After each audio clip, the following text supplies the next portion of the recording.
ये हैं बिंदणी रंजन कंवर, जिनकी वजह से आज देवगढ़ राजसमंद के छोटे से गांव चवला रेल खेड़ा को नई पहचान मिल गई है। कोई तो बिन्नी बोलते, अभी कोई कोई पशु सखी बोलते मुझे। इस गांव में बहू बनकर आई रंजन कंवर ने अपने आत्मनिर्भर बनने के सपने को कभी दबने नहीं दिया। रंजन कंवर गांव के स्वयं सहायता समूह से जुड़ी और 60,000 रुपए का लोन लेकर कुछ बकरियां खरीदी, जिससे उसे प्रति माह 6,000 रुपए का रोजगार मिलता है। पहले मेरी मिसेज जब ये समूह में काम करने के लिए कह रही थी तो मैंने मना कर दिया। फिर ये बाहर जाने पशु सखी के नाम से जानी जाने लगी, तो मेरे को गर्व लगा कि मेरी मिसेज अच्छा काम कर रही है। इसके बाद रंजन कंवर अपनी आजीविका को और बढ़ाने के लिए ग्रामीण विकास मंत्रालय, दीनदयाल अंत्योदय योजना, राष्ट्रीय ग्रामीण आजीविका मिशन के ट्रेनिंग प्रोग्राम से जुड़ी, जहां रंजन ने पशु सखी की ट्रेनिंग ली। ट्रेनिंग में जैसे सबसे पहले टीकाकरण लगवाना, डिवर्मिंग करवाना, बधियाकरण करवाना, पशुओं के रख रखाव के बारे में, खान पीन के बारे में, इसके बारे में जो पशुओं के जो प्राथमिक उपचार होते हैं कि वो कैसे मतलब देखते पहचान जाना, उनकी बीमारियों को कैसे मतलब पहचानना, उसके बारे में हमें बताया गया। और पशुओं के दूध की बढ़ोतरी में क्या क्या मतलब करना चाहिए, कैसे उनको बाटा देना चाहिए, उसके बारे में सब बताया हमें। ट्रेनिंग के बाद रंजन कंवर अपने गांव के हर पशुपालक की सखी बन गई। पशु सखी रंजन गांव में पशुओं के स्वास्थ्य संबंधी सेवाएं देती हैं। पशुपालन विभाग के साथ मिलकर टीकाकरण, खनिज लवण, बधियाकरण, पेट के कीड़े मारने वाली दवा पिलाती हैं, जिससे पशुओं की उत्पादकता बढ़ती है और मृत्यु दर में कमी आती है। रंजन कंवर को पशु सखी के तौर पर भी अच्छी आमदनी प्राप्त हो जाती है। बकरियों का अच्छा पालन और उन्हें आम व्यापारियों के बदले CLF को बेचने पर देवगढ़ राजसमंद के बकरी पालकों को अब बकरियों की बिक्री पर पहले से अधिक मुनाफा हो रहा है।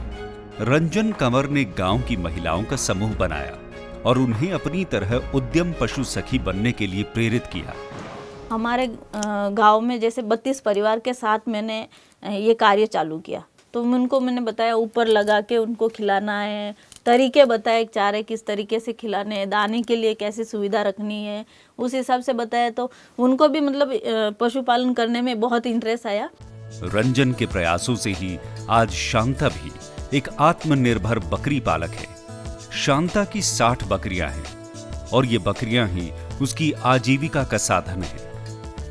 बकरी पालन में अपना अधिकतम समय देने के बावजूद वे बकरे बकरियों से पर्याप्त आमदनी नहीं ले पा रही थी और उनकी मुख्य समस्याएं उत्पादन की अधिक लागत तथा बकरियों की अधिक मृत्यु थी। रंजन ने शांता को पशु सखी की ट्रेनिंग के बारे में जानकारी दी। ट्रेनिंग में शांता को बकरियों के आहार प्रबंधन और बक मार्केटिंग संबंधी जरूरी जानकारी मिली। शांता ने बकरी पालन के नए तरीकों को अपनाया, जिससे उसकी बकरियों का शारीरिक सुधार हुआ और पहले से अधिक दूध का उत्पादन होने लगा।